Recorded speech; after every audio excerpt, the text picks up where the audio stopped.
Good morning everybody, मैं मुकुंद आप सबका स्वागत करता हूं। आज हम लोग चैप्टर 4 करने वाले हैं। चैप्टर 4 जो हम लोगों ने अपने पिछले सेशन में स्टार्ट किया था, प्लानिंग। ओके, तो हम लोगों ने प्लानिंग में क्या देखा था, प्लानिंग का डेफिनेशन समझा था अपने लास्ट क्लास में।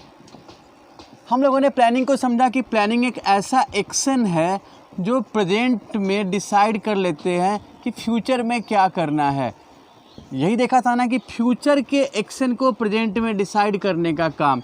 ओके, मैनेजमेंट डिसाइड करते हैं कि कौन से डिपार्टमेंट, कौन से वर्कर किस काम को फ्यूचर में कैसे करेंगे। ठीक है, तो ये प्रेजेंट और फ्यूचर के गैप को रिड्यूस करता है, ख़त्म करता है। ओके, हम लोगों ने इसके डेफिनेशंस देखे थे, प्लानिंग के फीचर्स देखे थे, याद है ना आप लोगों को। हम लोगों ने अपने लास्ट क्लास में प्लानिंग के फीचर्स देखे थे कि प्लानिंग कैसा काम है। प्लानिंग का काम कैसा है कि ये ऑब्जेक्टिव पे फोकस करता है, ये एक कंटिन्यूअस प्रोसेस है, ये एक परवेसिव प्रोसेस है, ये एक डिसीजन मेकिंग प्रोसेस है। ओके, ये एक इंटेलेक्चुअल प्रोसेस है। हम लोगों ने ये पीछे किया है। आज जो हम लोग करने वाले हैं वो है इम्पॉर्टेंस ऑफ प्लानिंग। ठीक है, प्लानिंग का क्या इम्पोर्टेंस है, प्लानिंग किस लिए ज़रूरी है। ओके, तो चलिए शुरू करते हैं आज का टॉपिक। डस्टर बैग में हो तो निकालिए। ठीक है, आज हम लोग करने वाले हैं इम्पोर्टेंस ऑफ प्लानिंग। तो एक एक करके शुरू करते हैं। देखिए, सबसे पहले हम लोग देखते हैं कि प्लानिंग का जो इम्पोर्टेंस है, planning provides direction. Okay, planning provides direction. Direction word, direction का मतलब क्या होता है कि जो देखिए हमने देखा है मैनेजमेंट में अलग अलग डिपार्टमेंट हैं, अलग अलग लेवल ऑफ मैनेजमेंट है। ठीक है ना, ये लेवल ऑफ मैनेजमेंट है, ये डिपार्टमेंट है। वैसे ही वर्कर्स बहुत सारे हैं। ठीक है, बट ये सब क्या कर रहे हैं, मैनेजमेंट का एक गोल है। तो ये सारे जो डिफरेंसेज हैं, उन डिफरेंसेज को, उनकी रिस्पॉन्सिबिलिटी अलग है, अथॉरिटीज अलग है, उनके रोल अलग हैं। इन सब के रोल को, इन सारे डिफरेंसेस को चैनलाइज करना है, एक डायरेक्शन में लेके चलना है। ठीक है ना, यही डायरेक्शन हुआ ना। तो इन सारे डिफरेंसेस को एक ट्रैक पे लाने के लिए, एक डायरेक्शन में ले जाने के लिए प्लानिंग तो करनी पड़ेगी। बिना प्लान किए तो ये संभव नहीं होगा ना, बिना प्लान किए ऐसा पॉसिबल नहीं है। तो हम कह सकते हैं कि planning helps in providing direction. A good direction is an indication of a good management। ठीक है, तो प्लानिंग क्या करता है, आपको डायरेक्शन में हेल्प करता है। पहला फंक्शन हम देख सकते हैं प्लानिंग का। दूसरा आप ये कह सकते हैं कि planning reduces the risk of uncertainty. Reduces the risk of uncertainty.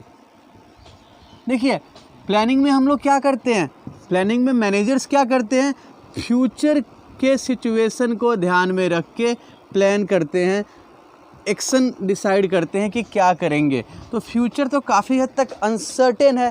ठीक है, लेकिन जब हम फ्यूचर को प्लान कर लेते हैं, फ्यूचर को एनालाइज कर लेते हैं, तो जो अनसर्टेनिटी है, जो अनिश्चितता है, उसको हम लोग क्या कर सकते हैं, कम कर सकते हैं।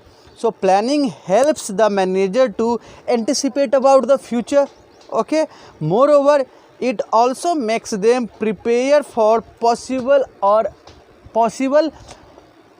unfavorable circumstances that may harm the business, that may harms the firm. So the managers plans in advance about the unfavorable circumstances। जब आप unfavorable circumstances को, लॉस वाले सिचुएशन को पहले ही प्रिडिक्ट कर लेंगे, तो उसका फ़ायदा क्या होता है कि उससे प्रिवेंशन के उपाय आप पहले डिसाइड कर लेंगे, तो लॉस क्या होगा, मिनिमम लॉस होगा। एग्जाम्पल आप अपने स्कूल में देख लीजिए, हर जगह फायर एक्सटिंग्विशर लगे हुए हैं। तो ऐसा नहीं है कि वहाँ पे फायर इंसिडेंट होने वाला है, लेकिन आपने एक प्रेडिक्शन किया है कि ऐसा हो सकता है। तो अगर वैसे केस में आप देखते हैं कि अगर फायर इंसिडेंट का केस होता है, तो एक ऐसा ऑर्गेनाइजेशन जहाँ पे फायर एक्सटिंग्विशर नहीं है और यहाँ पे है, तो लॉस कहाँ ज़्यादा, लॉस कम कहाँ पे होगा। ठीक है, तो वैसे ही हम इसमें क्या करते हैं कि लॉस के बारे में आप प्रेडिक्ट करके उसको मिनिमाइजेशन का आप पहले ही उपाय कर लेते हैं। तो in that sense planning helps in reduction about the risks of uncertainties. Clear है ना। देखिए अब प्लानिंग का एक तीसरा फ़ायदा हम लोग देखेंगे, that planning reduces overlapping and repetition of work. Planning reduces overlapping and wasteful activities। Okay देखिए एक अच्छा मैनेजमेंट हम किसको कहते हैं, जहाँ पे हर एक इंडिविजुअल का, हर एक वर्कर का रोल क्या होना चाहिए, वेल डिफाइंड होना चाहिए। एक अच्छा मैनेजमेंट वहाँ पे हम कह सकते हैं जहाँ पे कोई कन्फ्यूजन नहीं है किसी को, किसी काम या इंस्ट्रक्शंस को लेके। सारे इंस्ट्रक्शंस क्लियर होने चाहिए, सारे डिपार्टमेंट की अथॉरिटी, सारे डिपार्टमेंट्स के ज्यूरिडिक्शन, सारे वर्कर्स के रोल क्लियर होने चाहिए, ठीक है। तो वहाँ पे मेस क्रिएट नहीं होता है। अगर सब कुछ प्लान होगा तो ओवरलैपिंग नहीं होगा। ओवरलैपिंग का मतलब आप कह सकते हैं अस्त व्यस्त होना, कन्फ्यूजन होना, ठीक है ना। एक ही काम को कई लोग कर रहे हैं, एक इंस्ट्रक्शन की जो एम्बिग्यूटी है या जो उसका अस्पष्टता है वो कह सकते हैं, ठीक है। वेस्टफुल एक्टिविटीज़ का मतलब क्या है कि वैसे एक्टिविटीज़ जो प्रोडक्टिव नहीं है, जिससे फर्म को नुकसान पहुंच रहा है। रिपीटेशन ऑफ वर्क, एक ही तरह के काम को फ्रिक्वेंटली किया जा रहा है तो उससे क्या हो रहा है, आपका टाइम भी वेस्ट हो रहा है, एनर्जी भी वेस्ट हो रहा है। तो ऐसे सिचुएशन को प्लानिंग क्या करता है, ख़त्म करता है।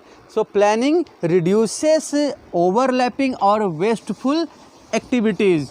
ओके, फोर्थ आप देख सकते हैं, the fourth importance of planning is it promotes innovative attitudes और इट प्रोमोट्स इनोवेशन। देखिए इनोवेशन को हम लोग सिंपली कह सकते हैं न्यू आइडियाज़।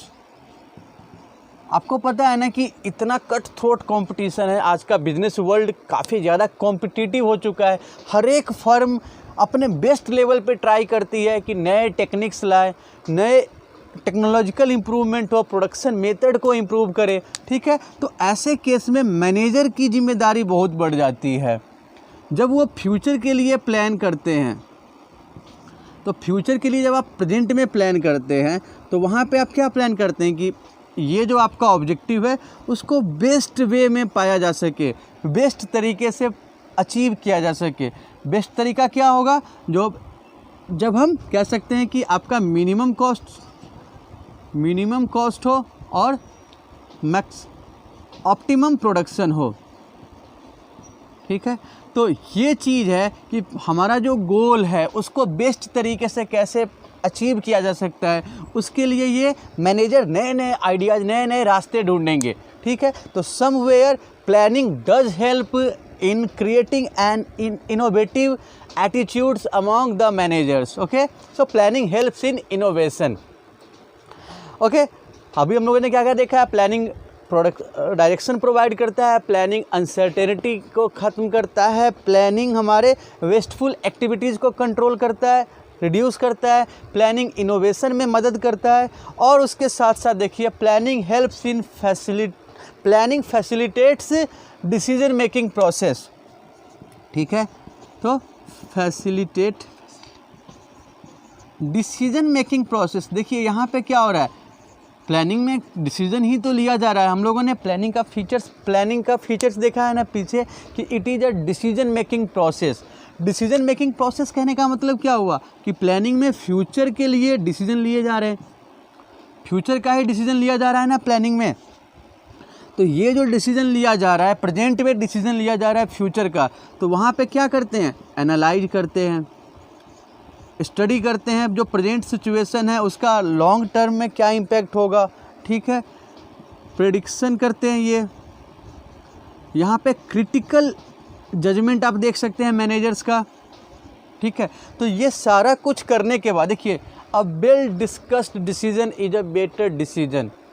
हम कहते हैं ना कि अगर आप किसी डिसीजन को ज़्यादा सोचते हो, ज़्यादा डिस्कस करते हो, तो एक बेटर डिसीजन आप एक्सपेक्ट कर सकते हैं। तो यहाँ पे जो प्लानिंग हो रही है वो फ्यूचर के लिए हो रही है। तो फ्यूचर के लिए जो हम कर रहे हैं, प्रेजेंट में सारी चीज़ों को एनालाइज कर रहे हैं, सारी चीज़ों की स्टडी हो रही है, उसके बाद आप एक बेस्ट डिसीजन ले रहे हैं।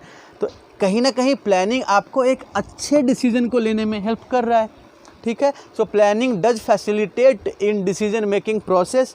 ओके, और उसके बाद अगला हम देखते हैं, अब तक हमने प्लानिंग के 5 इंपॉर्टेंस देख लीजिए कि डायरेक्शन में भी मदद करता है, अनसर्टेनिटी को रिड्यूस करता है, इनोवेशन को प्रमोट करता है, ठीक है, डिसीजन मेकिंग प्रोसेस में हेल्प करता है, वेस्टफुल एक्टिविटीज़ को रिड्यूस करते हैं। उसके बाद आप देखिएगा तो प्लानिंग के कारण क्या होता है, जो आपके मैनेजमेंट का कंट्रोल है, कंट्रोल आप समझ रहे हैं ना, कि जो देखिए ये सारे अलग अलग डायरेक्शन, सारे डिपार्टमेंट्स, सारे वर्कर्स, ठीक है, अलग अलग अथॉरिटी है सबकी, उन सब के पावर को, उन सब के अलग अलग लेवल को, सबके अटेम्प्ट्स को, सबके एफर्ट्स को एक सेंट्रल अथॉरिटी, एक सेंट्रलाइज वे में डायरेक्ट करना, एक सेंट्रलाइज वे में सबके ऊपर पावर रखना कंट्रोलिंग कहलाता है। तो जब आप प्लानिंग अच्छी करते हैं, ठीक है, तो क्या होगा, एक स्टैंडर्ड क्वालिटी का कंट्रोल आप देख सकते हैं। स्टैंडर्ड जब हम कहते हैं तो हम क्या मान के चलते हैं कि एक ना मिनिमम क्वालिटी जो होनी चाहिए, जैसे एक मैनेजर के अंदर जो मिनिमम क्वालिटी होनी चाहिए, एक मैनेजमेंट के अंदर जो बेसिक क्वालिटीज़ होनी चाहिए, वो स्टैंडर्ड हम कह सकते हैं, ठीक है ना। तो यहाँ पे क्या है, प्लानिंग जो है वो एक स्टैंडर्ड कंट्रोल में हेल्प कर रहा है। आपके मैनेजमेंट का जो कंट्रोल है वो स्टैंडर्ड लेवल का हो, एक क्वालिटी वाला मैनेजमेंट हो, उसमें प्लानिंग मदद करती है। कैसे मदद करती है planning? Planning provides standard against which actual performance is evaluated, ठीक है। एक्चुअल परफॉर्मेंस को जो आपने प्लान की है उसके हिसाब से वर्कर्स का परफॉर्मेंस कैसा है, एक्चुअल परफॉर्मेंस को इवैल्यूएट करने में हेल्प करता है, ठीक है ना। उसके बाद अगर हमने प्लान किया है, अभी अपने वर्कर्स के एक्चुअल परफॉर्मेंस को स्टडी किया, उसके एक्चुअल परफॉर्मेंस के आधार पे ही तो आप फ्यूचर की पॉलिसी बना सकते हैं, उनकी प्रोडक्टिविटी के आधार पे ही तो आगे की पॉलिसी बनाई जा सकती है, ठीक है। In the absence of a planning a manager will have no standard for controlling the actual performance. अगर मैनेजमेंट में प्लानिंग नहीं हो रही है तो एक मैनेजर के लिए मुश्किल हो जाएगा कि वो प्रोडक्शन की क्वालिटी को, परफॉर्मेंस को इवैल्यूएट कर सके वर्कर्स के, ठीक है। उसके बाद आप देखिएगा तो planning provides the basis for controlling, we can simply say it that it provides a base for controlling, okay. तो हम देख सकते हैं कि प्लानिंग का इंपॉर्टेंस बिजनेस में कितना ज़्यादा है। टोटल हम लोगों ने क्या देखे हैं, 6 इंपॉर्टेंस देखे हैं, ठीक है ना। आसान है, समझ में आ गए होंगे। 6 क्या है, सबसे पहले देखा है कि ये डायरेक्शन में भी हेल्प करते हैं, ये अनसर्टेनिटी को रिड्यूस करते हैं, वेस्टफुल एक्टिविटीज़ को रिड्यूस करते हैं, इनोवेशन को प्रमोट करते हैं। उसके बाद डिसीजन मेकिंग प्रोसेस में हेल्प करते हैं और एक स्टैंडर्ड लेवल का कंट्रोल प्रोवाइड करते हैं, ओके। तो चलिए हम लोगों का ये टॉपिक यहीं ख़त्म होता है। एक टॉपिक हम लोग इसके साथ और कर लेते हैं, लिमिटेशन ऑफ प्लानिंग, ठीक है। ये भी छोटा सा ही टॉपिक है, साथ के साथ कर ही लेते हैं। लिमिटेशन ऑफ प्लानिंग, देखिए लिमिटेशन कहने का मतलब क्या है कि प्लानिंग में हम लोगों ने प्लानिंग के इम्पोर्टेंस को देखा है, प्लानिंग के फीचर्स को देखा है, ठीक है। लेकिन प्लानिंग की कुछ प्लानिंग के कुछ निगेटिव पॉइंट्स भी हैं, लिमिटेशंस भी हैं। तो हम लोग एक एक करके वो लिमिटेशंस देखते हुए चलेंगे आज, ठीक है। सबसे पहले आप देखिएगा ना, तो प्लानिंग में आपको एक रिजिडिटी दिखाई देती है। रिजिडिटी कहने का मतलब क्या है, ठीक है, जिसको चेंज करना थोड़ा मुश्किल होगा, जो चेंज नहीं हो, रिजिड, जो चेंज होता रहे वो फ्लेक्सिबल, लचीलापन। तो प्लानिंग में आप क्या कर रहे हैं, देखिएगा गौर से कि आपने फ्यूचर के लिए पहले ही प्लान बना लिए कि भाई फ्यूचर में क्या करना है, वो अब डिसाइड हो गया, ये डिसाइड हो गया, इससे कोई चेंज नहीं होना है, ये रास्ता तय किया गया है फ्यूचर में यहाँ तक आने के लिए, इसी रास्ते पे चलना है। अब इस रास्ते पे अगर कोई प्रॉब्लम आ रही है तो एक अल्टरनेट होना चाहिए ना।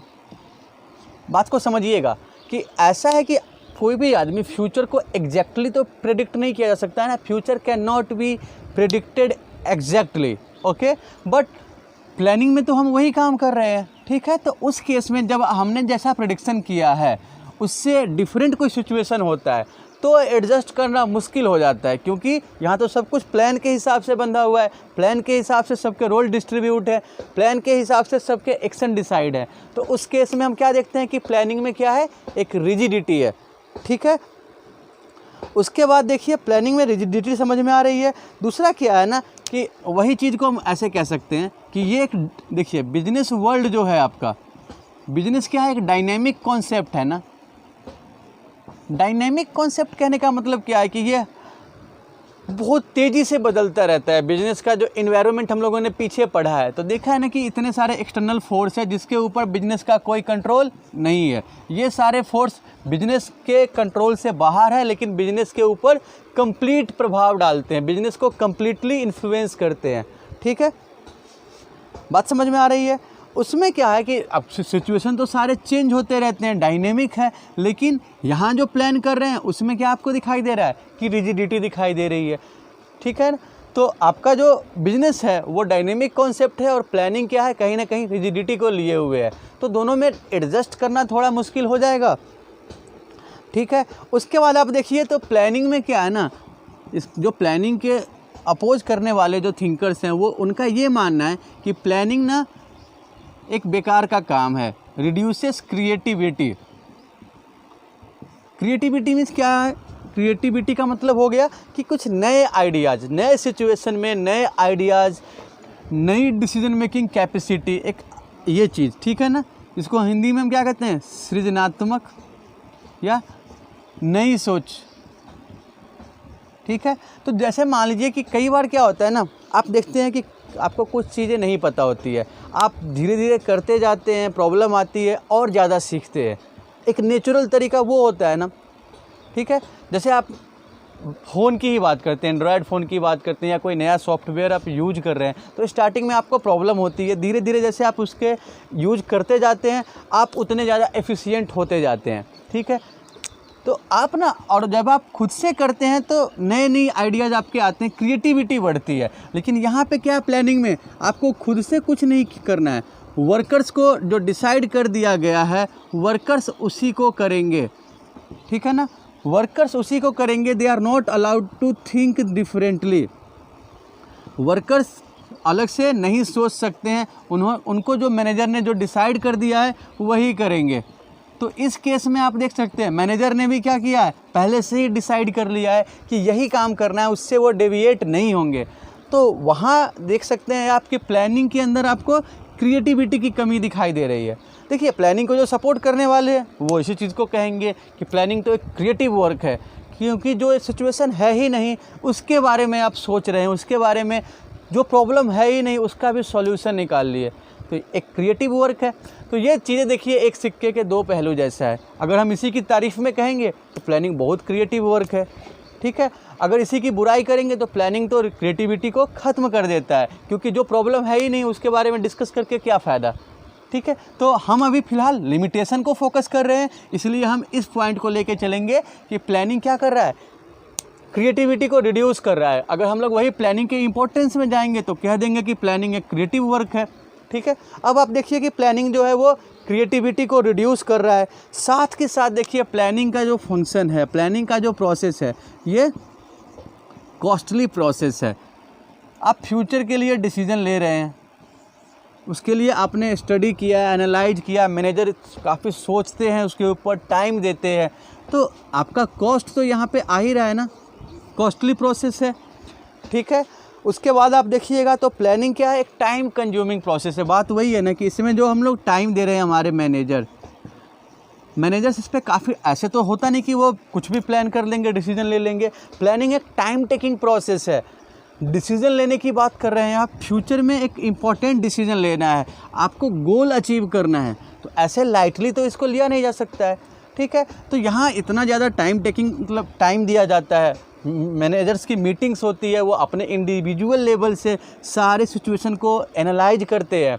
तो इस केस में हम कह सकते हैं कि प्लानिंग क्या है, एक कॉस्टली और टाइम टेकिंग प्रोसेस है। तो प्लानिंग की अगर हम बुराई की बात करें, लिमिटेशन की बात करें, तो हम क्या क्या देख रहे हैं कि प्लानिंग के अंदर रिजिडिटी है, प्लानिंग डायनेमिक कंडीशन में प्लानिंग एडजस्ट नहीं कर सकता है, प्लानिंग कहीं ना कहीं क्रिएटिविटी को रिड्यूस करता है, प्लानिंग जो है वो टाइम टेकिंग प्रोसेस है, प्लानिंग एक कॉस्टली प्रोसेस है। और आप कह सकते हैं कि प्लानिंग करने का ये मतलब नहीं है कि आप गोल को अचीव कर ही सकते हैं। तो ये इट डज नॉट गारंटी